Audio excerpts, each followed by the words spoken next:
नमस्कार किसान भाइयों, मैं हरिओम और आप देख रहे हैं खेती जानकारी यूट्यूब चैनल। आज के वीडियो में हम बात करने वाले हैं धान की सीधी बिजाई के बारे में। भारत में दो तरीके से धान की खेती की जाती है। पहली डीएसआर मेथड से यानी डायरेक्ट सीडिंग ऑफ राइस, और दूसरी नर्सरी द्वारा। अगर सरकारी रिकॉर्ड की माने तो पिछले साल पंजाब में 16 लाख एकड़ में और हरियाणा में 5.5 लाख एकड़ में धान की खेती हुई थी, जो काफ़ी सफल भी रही। अब कई सारे किसान भाइयों को डाउट रहता है कि ये खेती कैसे करनी है। धान की खेती के लिए कहीं ना कहीं बहुत ज़्यादा पानी की ज़रूरत पड़ती है। गिरते भूजल स्तर से कहीं ना कहीं हमारी सरकारें काफ़ी ज़्यादा चिंतित हैं, और पिछले कुछ सालों में धान की सीधी बिजाई काफ़ी हिट रही है, और ये मेथड आने वाले समय में काफ़ी हिट रहने वाला है। साथ ही आने वाले समय में कई सारे किसान इस खेती की ओर आकर्षित होंगे। अगर आप धान की सीधी बिजाई कर रहे हैं तो खेत की 3 से 4 बार जुताई करें। जुताई करने के साथ खेत का समतल होना बहुत ज़रूरी है। बुआई आप गेहूं की फसल की तरह पलेवा करके ही करें। प्रति एकड़ 7 से 8 किलो बीज लें। बीज को उपचारित अवश्य करें। उपचारित करने के लिए साफ या बाबिस टिन में से किसी एक की 2-3 ग्राम मात्रा प्रति किलो फफूंदजनित रोगों के लिए लें। कीट जनित रोगों के लिए आप क्लोरीफायरिफॉस 1 से 2 ml प्रति किलो बीज के लिए लें। बुआई के लिए आप 50 किलो DAP प्रयोग करें। TSR मेथड से बुआई का सही समय 15 मई से 5 जून तक है। अगर आप लेट बुआई करते हैं तो मानसून आ जाने से अगर बारिश होती है तो बीज के जमने में दिक्कत आती है।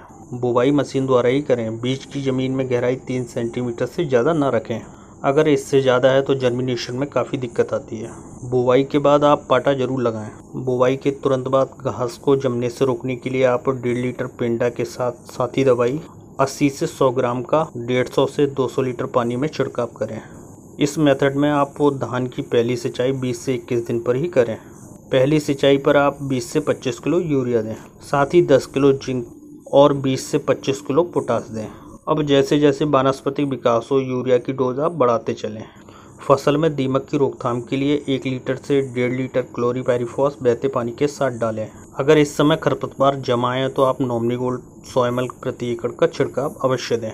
अगर बुआई के 10 से 20 दिन पर बारिश होती है तो मिट्टी में पपड़ी जम जाती है, जिससे पौधे खराब होने का डर बना रहता है। इसलिए आप हल्की सिंचाई भी कर सकते हैं। साथ ही समय समय पर कई सारे रोग जैसे ब्लास्ट, हल्दी रोग, शीत ब्लास्ट, तने की सुंडी, पत्ता लपेट आदि की रोकथाम के लिए कीटनाशक का स्प्रे अवश्य करें। इस मेथड से बुआई में 30 से 40 दिन तक मन मुताबिक हरापन नहीं रहता। इस मेथड से फसल में भर भर के पानी देने की ज़रूरत नहीं होती है, केवल आप अच्छी नमी को बनाए रखें। अब कई सारे किसान भाइयों को ये डाउट रहता है क्या यह नर्सरी वाले धान के बराबर पैदावार दे पाएगा या नहीं।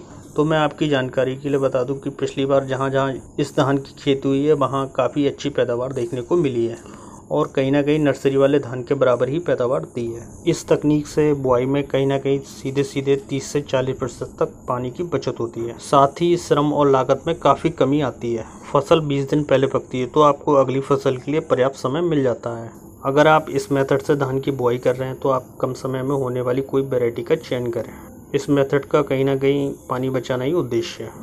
तो किसान भाइयों, ये तो रही धान की खेती के बारे में A to Z जानकारी, DSR मेथड यानी सीधी बिजाई के बारे में।